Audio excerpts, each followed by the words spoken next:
Return to Glory podcast. Hunter Zarbernick, Austin Rose, and Cody Freetag. It's the Houston Christian preview pod for Saturday. It's 9/11. We honor those that fell a long time Wow, ago. you weren't ready for that. You said the date and you're like, oh shit, I I forgot. wasn't. I was like, it is 9/11. It's like, oh boy. Never forget.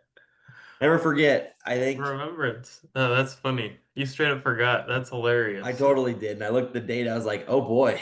And then you had to slip in the we honor those. Oh, that's good. Yeah, I thought you were already give a speech. I didn't. Yeah. It's early. It's an early morning still. We're still sipping the first few drinks of coffee. Nebraska in Houston Christian. Will it be 68-0? No. I don't think so either. I'll tell you one thing. Our listeners better be ready here. We have 3 hours on Houston Christian coming up. Yeah. Dak was diving hard, searching for stuff. What's their It's not starting easy. quarterback name, Dak? What's their starting quarterback? Shit, I should have wrote it down. It's gonna be a long 3 hours.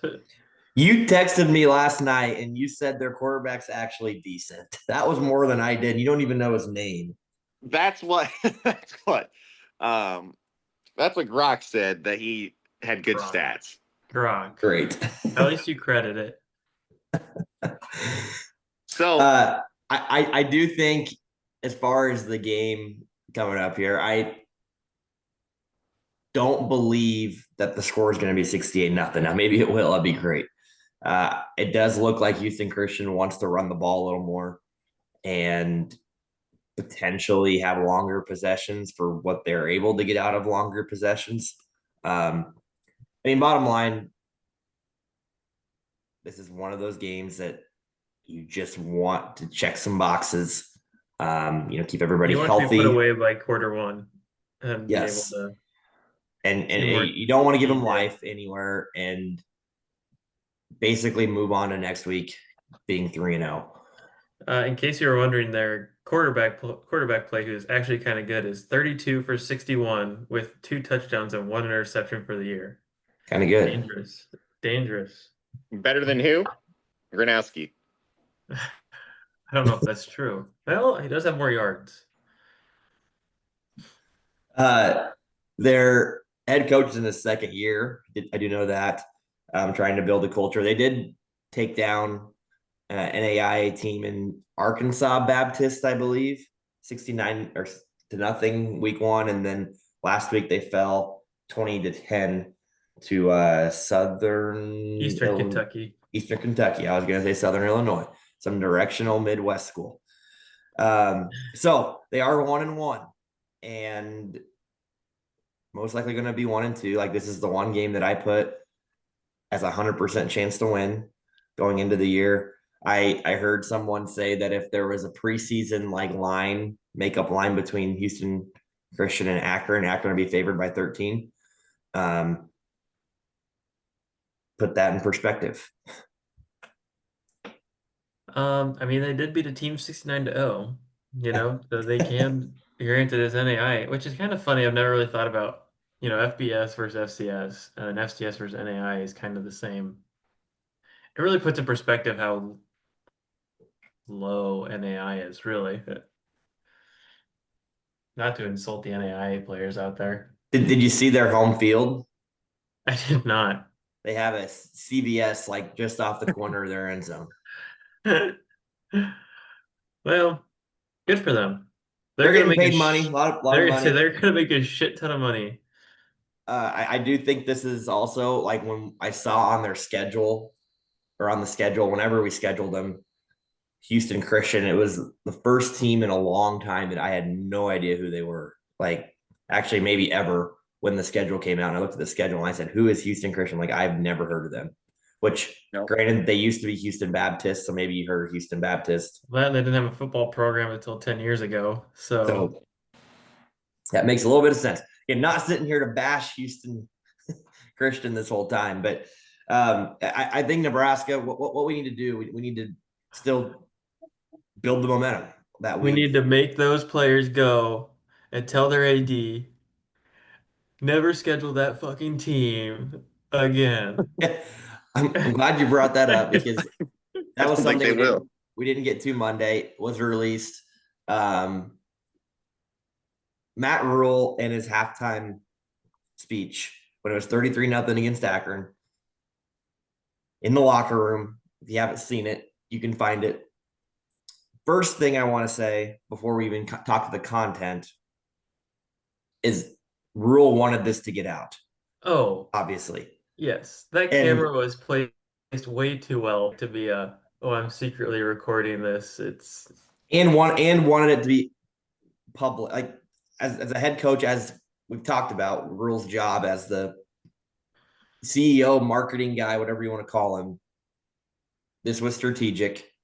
It was very targeted to get out there to the fans, but obviously to the players too, with the message that was said. So that being said, I mean, what are your guys' thoughts on the fire up rah up 33-0 against Akron? I mean, it felt like a football coach trying to keep his players from looking like dorks on the sideline. I mean, that's been an issue in the past where people are goofing off and not focusing on the game when it's supposed to be a lesser opponent. Um, yeah, I think that's all it was. I think that was, hey, look at not hey, hey, look at our program. We're serious again. Don't think of us as a laughing stock anymore. And I'm sure he believes the message. And I think he would have said something similar, but without a camera. But you have to have the camera and get it out there so the general public knows that he doesn't see ourselves as a laughing stock anymore. I think he had this plan no matter what the halftime score was going into it. Oh, for sure. I mean that camera just conveniently sitting there. It's good to against these lesser teams to fire up your team no matter how they're playing. In the first half or the first quarter especially, they came out and Nebraska kind of didn't play with as much fire as they probably needed to. And he probably was pissed about that. Is that because you watched the game or? Yeah. Highlights. I have not watched the full game yet. Yeah. As far as the cameras go, I think cameras are everywhere now. So I mean, whether that camera was placed there or not, but cameras are everywhere. Here's the thing with rah football guy get after speeches. In order for them to mean something, you can't do them in every rah speech. I mean, I guess maybe the really good ones, every time they talk to the players, it's rah, and he can't have that speech this week against Houston Christian. Yeah. So there's very strategic times to do it. The general person would probably think you do them before big games or during big games. Like those are you want to save your quote unquote best ones. But for a guy like Rule, who is a preacher's kid and talks like one, I mean, he's got probably a lot of them up his bag that he can just spew off and it's going to be really good. This was a very unique time, I thought, to pull one out. And I think it's very telling to where we're at as a program. You mentioned the laughing stock of what we have been. Like Rule knows, and this, it's now or never. And it's year 3 of Rule. Rule knows it is this year, and it's put up or shut up time. Right. And anything less than 8 wins, the message falls flat next year. I think he identified that and knows that, and I think this is kind of the plan. This is the path. This is the trek. And talk about whether it's going to work or it's going to not. I mean, it's going to work or not. He doesn't really care what anybody says about how this year's going to go. I mean, initially there are people that probably laughed at Rules. Like, come on, man, we're up 33-0. Like, do we really want to? But there's a point of just a mentality and just absolutely burying a team and having that mindset. Now, some people say, well, why didn't we do this week 1 or year 1 with the Rule? Well, you can't do it year 1. You have to save it. You can't say it every year. Okay, you can't say it every time, but in one, you do you think you have the players and the talent to do that? You know, Right. you as a coach, you have to be thinking, okay, These here's are what we his. got. He knew Yes. we had the ability to do it, so let's go do it. I don't know that we have the ability to do it year one or last year against UTEP. Even we won Well, 47 against UTEP. and these are his guys that he's been, messaging. He's constructed the, Great point. the arc, the story, this is our constant message for the last 3 years. You guys came in my first year. We're the youngest team in the Big Ten. Almost everyone's his guy. I mean, there's a few offensive linemen, maybe holdovers from the Frost era, but yeah, you're right. It's exactly, he's like, I know what my players are. They can handle this message now, and hopefully it translates to on the field success. Yeah, you guys nailed it. They in year one or year two, those teams probably couldn't bury Akron. He expects more from this team, and that shows. He expects this team's gonna be really good and great, and they should be out there burying Akron and beating all these teams right off the jump. I don't necessarily think that they're talking about Michigan or anything yet, but they don't want to lose any momentum and want to keep building as we get to Michigan, knowing that that is your next big game that you got to go win. And that's the one thing that we still, I mean, I guess maybe Wisconsin last year, you consider a big game win. Wisconsin wasn't great. I mean, maybe Michigan's not great, but you got to get the mindset right here in the next couple of weeks when it's very easy just to not try to get 1% better every day, which is what you want as a coach. It's very easy to have that mindset when you're playing teams like this. And that's what Rhule's message is. It's not acceptable anymore. And the one thing that I think really, really, really good coaches do is they are on you every second, no matter every situation. Obviously, the Division I football program, it includes probably outside of football as well. Like they're holding you accountable no matter what, and don't let you off that hook. And again, can you do that year one coming into a new program? It's a lot more difficult to do. You want to get there, but you take the fine line of losing players early on. But once you, like you said, Austin, once you have the full message after recruiting them or transfer portaling them, once they know, no, this is your guy, you're able then to kind of control them a little bit as a leader and as a coach. So, and I thought it was fine. I thought it was good. Do we think we're going to see something like that every week? Absolutely not. But it keeps the attention economy on the right message, the right thing. It's funny. I thought about this last night too. Do you guys think Rhule is just like this massive like schemer of all this? Do you think he has all this shit kind of like planned out in his brain? Like I kind of do too, and I feel like as a fan or as a person doing a podcast, like we're kind of like detectives trying to figure out like, okay, what's his next move? Like, what's he gonna do next with building a program? And I don't know, we don't know the answer, but I feel like he just is so calculated with everything he does, but then it doesn't come off calculated. It comes off very natural, very original. But I'm with you. I think he does. It comes off natural to an extent. Like we all thought that speech was happening at halftime, regardless of what the score was. I don't.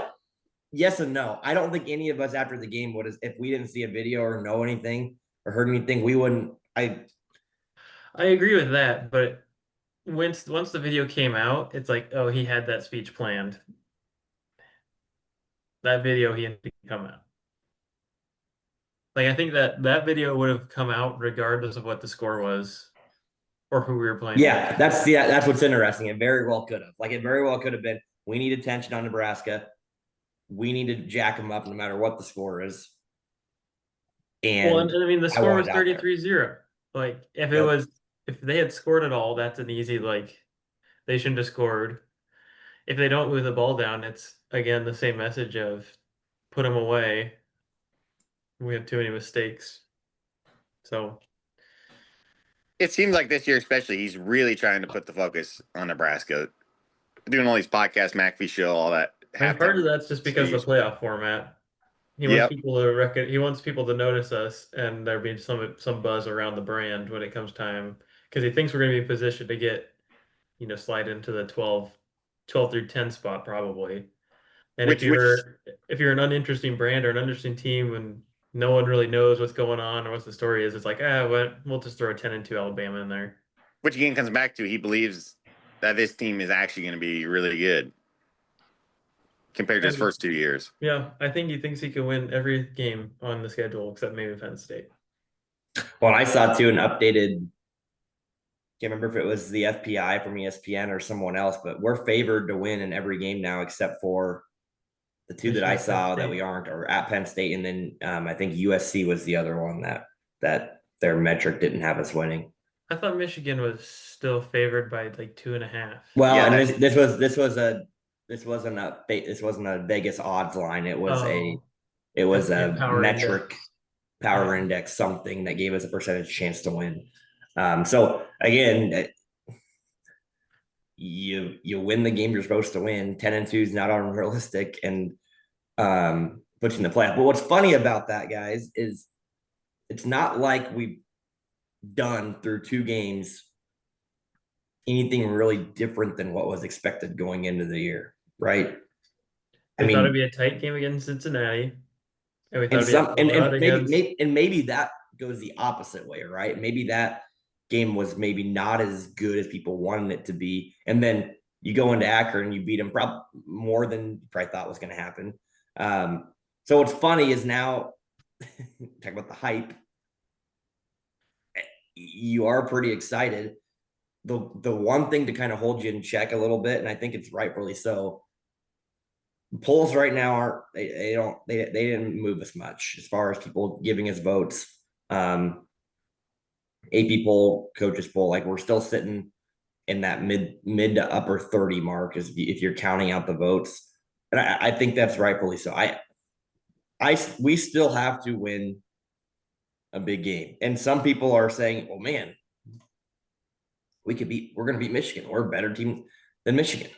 I'm not going there yet. Like I'm letting you know right now, put money on Michigan the points before it moves. and, Wow. and do again, there's a difference between what you want to happen and what you think is going to happen, right? For me with Cincinnati, I did not think we were going to win that game because we just have not shown to win that game. Now I wanted us to win so badly. Same thing with Michigan. It is going to be incredible, but we could do it. We definitely could, and I It's wanted not to do it. impossible, but yeah. Look at this. We're already looking ahead. How do we expect the football team to not look ahead? I was looking that's ahead. our Houston Christian preview right there. All right, let's jump into Michigan. I was looking ahead August 28th. So what do we want to see, I guess, this week? I think a lot of the stuff is similar to what we saw last week, but what More specifically do you Isaiah wanna see Mosey, this man. week? I want to see some more Mosey. So if we could, what I would like to see is us have I suspect that we'll pull our starters sooner than we did last week. I think last week was we're gonna stomp on their throat. We're gonna keep our starters until, I mean, there's basically 3 minutes left in the third, is that right? Ish. Yep. I suspect we'll probably pull them into the first half, maybe the first drive of the second half. And you're mentioning Mosey. I mean, Mekhi Nelson's still listed as the number 2. I know, but that's not who I want to see. You said, what do I want to see? I don't care about Mekhi Nelson. I want more Luke Lindenmeyer. I want more Mosey. I want to see a fast start. This set up perfect for a slow start out of the gate. 11 a.m. kickoff against we'll just say awful team. Come out and be up 20 to 30 nothing in the first quarter. I don't want to say they're an awful team because they're in the division below us. That seems a little insulting. They won I have a 69 to feeling they're 0. going to look very, very small. Yes. They've never had a winning season since during D1. You're not wrong. Like Akron at least can get some bodies to maybe they're not great bodies, but bodies to maybe look like a Division I team. I just remember Bethune-Cookman from a few years ago. I'm Mhm. not saying they're that, but maybe they are, maybe they're worse. I don't know. Their quarterback has a Mississippi State jersey on and his picture on ESPN. So maybe he Look at transferred that. from there. That's the guy I said is good. I'm hoping here what I want to see two things. One's kind of funny but true. First thing, just look sharp. Don't look careless with the ball. I agree. I think the message of can we blow a team out? Yes. We've done it. We We don't need to do achieved it it. again. I don't think we need to do it again. And you know what? Maybe I'm wrong with that. Maybe Rhule's going to come out and have the same message and say, do the same thing 2 weeks in a row. That very well could happen too. And you know what? Probably should happen, but I don't think that's probably going to happen. I think I think it could happen with our backups. correct. And I just hope we look sharp. Like we don't come out and do something like I don't want to see a fumble inside the 5 again. It didn't cost us anything, but I don't, you don't want to see something like that. You obviously don't want to see any other turnovers. It'd be nice to see more pressure on the defensive side of the ball, maybe forcing a couple turnovers, but I don't think that's the end all be all. Special teams continue just to look sharp. No fumbled snaps, bad snaps, shanked punts, missed field goals. Hopefully, we're not kicking many field goals. So that's the one thing that you're looking to see. Number two, nobody get freaking hurt. Yep. Yeah. Knock on wood again. Like that. I mean, that above all, and however you got to do that from a substitution standpoint, keeping guys fresh. Obviously, some things are fluke, but in a game like this, you don't want to lose a key player anywhere on the field. Akron, we didn't. But sometimes in any sport, sometimes when you're playing lesser opponents, just weirder things happen because you're in positions that you aren't normally are in a game or practice, and things happen. Dak, quit yawning. Over there yawning, talking about Houston Christian. Not allowed. So I was yelling "Go Big Red." I must have muted. Anyways, that's to me, I guess, a very important thing too. Is just stay healthy, stay fresh going into Michigan week next week. Yeah, I don't disagree with any of that. I mean, yeah, what else do you want to see? I don't want to see a good game. That's really, I don't, I want to see, you're right. We've been very efficient passing. I don't expect that to stop. It won't be a shutout. Dan Key question mark, like get him going a little bit early. I mean, yeah, that'd be nice. I don't think we'll see it. I am interested to understand where his brain's at, where his mind's at through 2 games. He's essentially been the third receiver. Yeah. Maybe fourth. Yeah, maybe. I don't know if I'd say fourth. I won't put him after Luke. Like he hasn't done much. But he's a senior. He's the older veteran of the group. I guess Luke kind of is too, the tight ends. I don't know anything about personality. I haven't heard him really. I don't know what he's like. I mean, it's gotta be a little bit hard. But if he's a team guy, all that stuff doesn't matter. I guess I'm just curious where he's at, because he's a guy you need him. You need him for 12 games this year. And I'm not saying that he's upset and ready to be done. I'm not saying that, but you just wonder where his brain's at after being the quote unquote supposed to be guy. I know Austin, you and Dak might have been a little bit lower, higher on other guys. I guess maybe not lower on him, but higher on other guys. I was very high on Dane Key, and through the first 2 games, he hasn't done a whole lot. So we'll see. At this point, I feel a little validated just because every year we had a big wide receiver transfer coming in, and you're always like, I gotta see it on the field before I elevate him. And then Dane Key comes in, you're like, this guy's a freaking dude. I still think he is. And I think last game Dylan was trying to get him the ball when he knew he was. That's part of good, being a good quarterback too. Especially you watch these NFL games and the announcers talk about quarterbacks getting certain guys the ball, or guys that might be frustrated, maybe drop a pass, they go right back to them, get their confidence up. Like I think Dylan's going to try to It's get going to get spread the around a ball. little bit more this game than last game, Mhm. I think. Um, and Dinky, he is a team captain. He was voted team captain by Correct. the coach. So I don't think that he's probably in a headspace right now where he's frustrated with his role because we're only 2 games in, and one of the games we won by 69-0.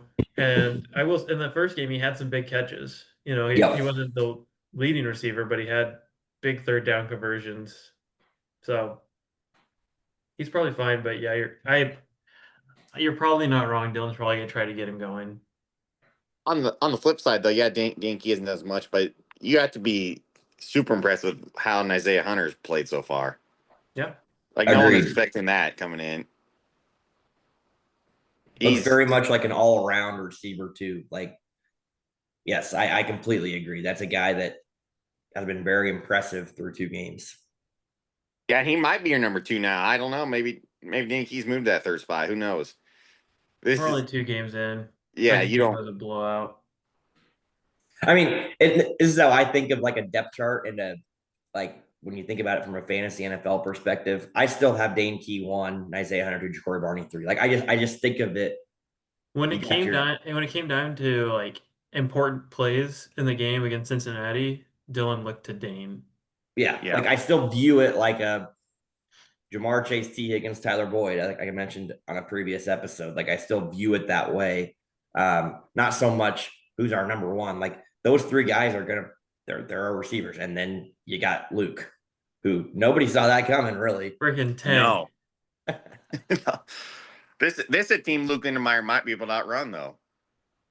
He doesn't I have to don't want outrun him to. anyone. I want him to go through people. Yeah, he doesn't Yeah, have to outrun them. He hits them. Bam, bam. Speaking of injuries, Houston Christian has to be coming in like, oh god, we are gonna have nobody left after this game. I don't know. We're not that big and physical.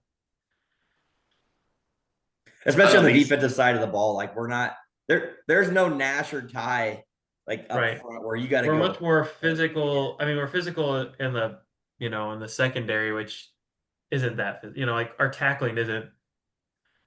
It's you're not going to catch the ball because our guys are on you kind of speed game. Not a once you catch the ball, you're going to lose it because we're going to pop you so hard. I mean the main position I think, and it might be what everyone's looking for, is the D line here. You got to get some pressure against Houston Christian here. If not, that's really scary going into Michigan. Yes and no.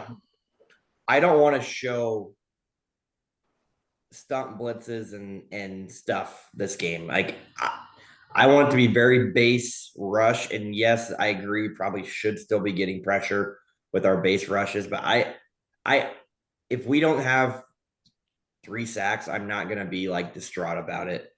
I don't think we want to give Michigan a whole lot to look at on film. Because I don't think we did a great job against Cincinnati. Everybody knows that, right? Of pressuring and containing the quarterback. And so Michigan might not have a great clue on how we're going to do that, what our counters are to doing that. And that's going to be an unknown going into the Michigan game. So I don't think we got to get too complex on either side of the ball this week. I don't think we're going to. I do think, Michigan's still front of mind, even though we might not be explicitly practicing for them. That's the game. It's the big circle coming up here in a week and a half. What else can we say about the Houston Christian game? I don't got much. My only other thought was, here's what I'm setting. I'm setting their total points at 6.5. Are you taking the over or under? Oh god. I'll take the over. Oh yeah, over. I think they score 10. Like I said, I think our backups and third stringers see the field earlier, which leaves a little more room for one fluke touchdown play. Oh, I mean, in theory, our backups. I mean, Akron too, but they should be a lot even bigger gap, right? Than their backups.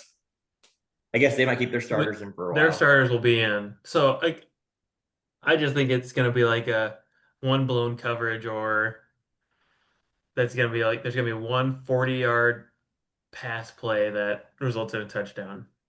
I mean, you don't want. This is what I would like to see. I wouldn't want the starters playing at all in the second half. Like, just completely blow the doors off them in the first half enough to where you don't have to play the second half, and don't worry about injuries or anything like that. Just get out and move on to Michigan. Score prediction?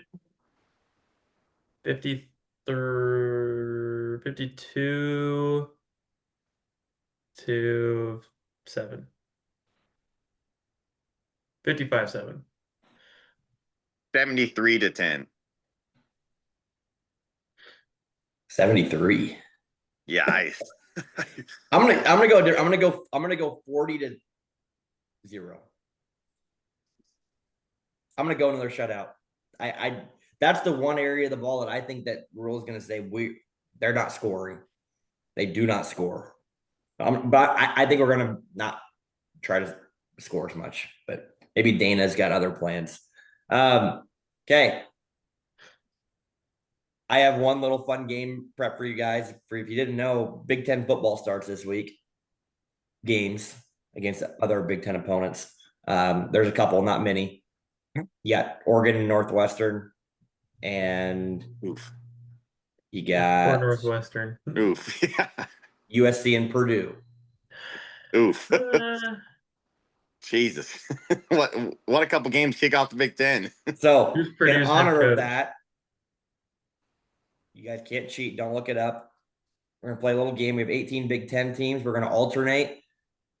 You have to name the city in which they're located in. Oh, gross. Oh, yep.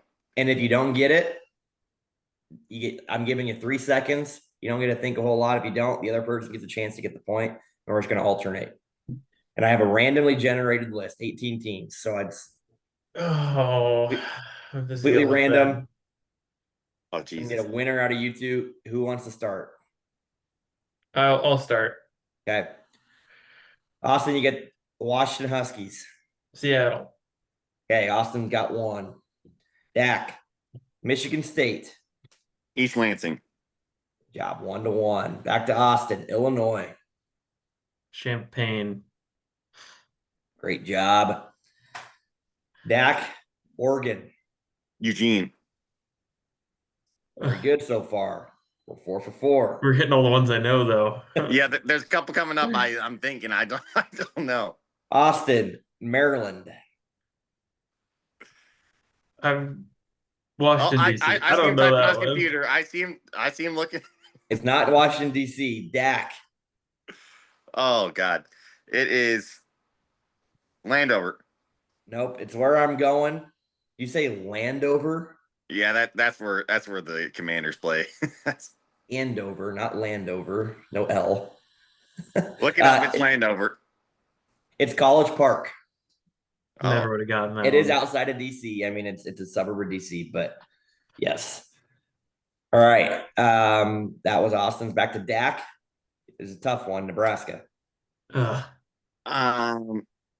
Lincoln. Ooh, that was close to your 3 Time. seconds. Yeah, 3-2, Dak. Austin. Rutgers.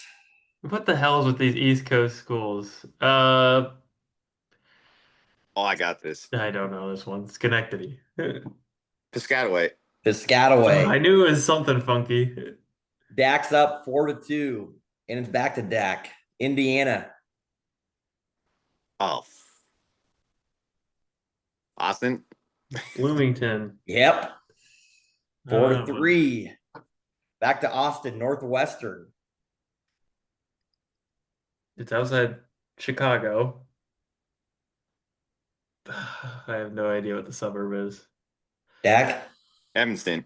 Great Evanston. job. Dang, I 5-3. did know that one. You're right. Dak. UCLA. L.A. Great job. I was Got help from Deshaun Foster there. We're from LA. 6-3. Austin. Iowa. Iowa City. That one I know.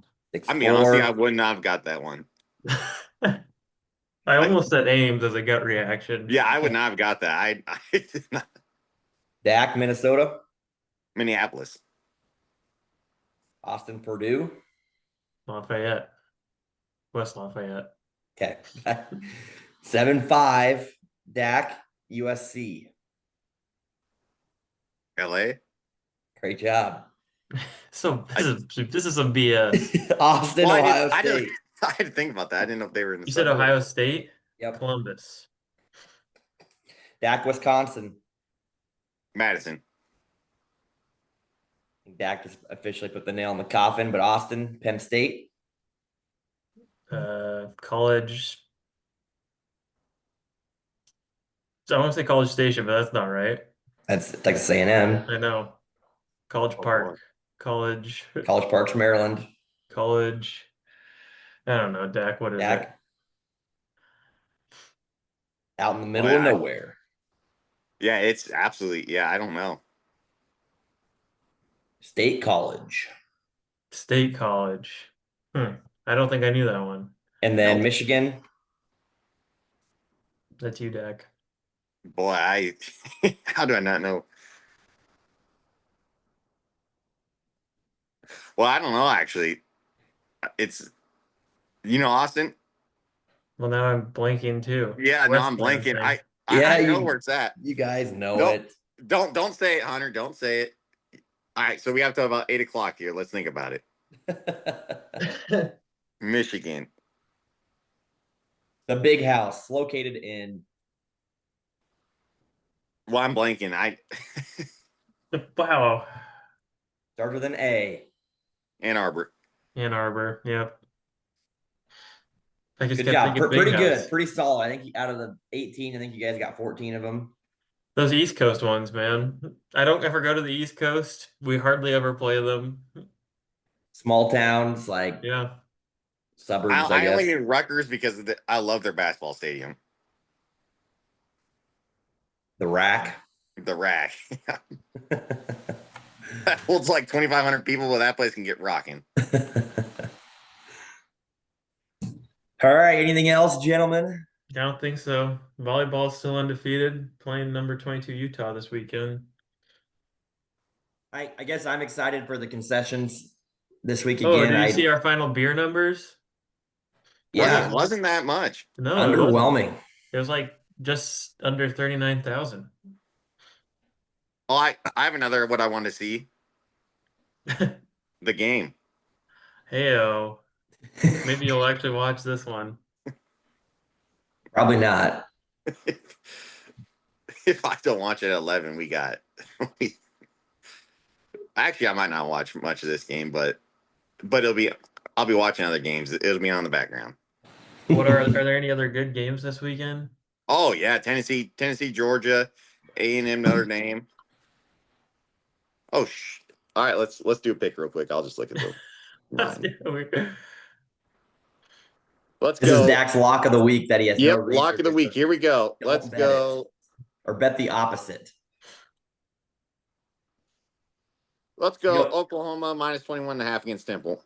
You're not allowed to do that. Going into Dak's pick every week. Last week he had a big old slate of games. I told him this year he had to have one pick, and I wanted to put a lot of research and time and thought into it and have a reason, like actually make it worth something. Dak, you are miserably failing that so far.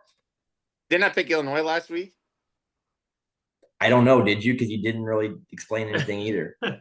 I don't think I even had a pick last week. Yeah. So be better. Be better. Got to put a little time into it. Put a little thought. I don't know that I'm allowing you to take Oklahoma because that's just your default is take your teams that you think you're a fan of. Someone will tweet it out what the pick is and the reason behind it. Whoever social media guy is here. Oh man. All right. We'll be back Monday morning when we're 3-0 into Michigan week. Go Big Red. GBR. Go Big Red.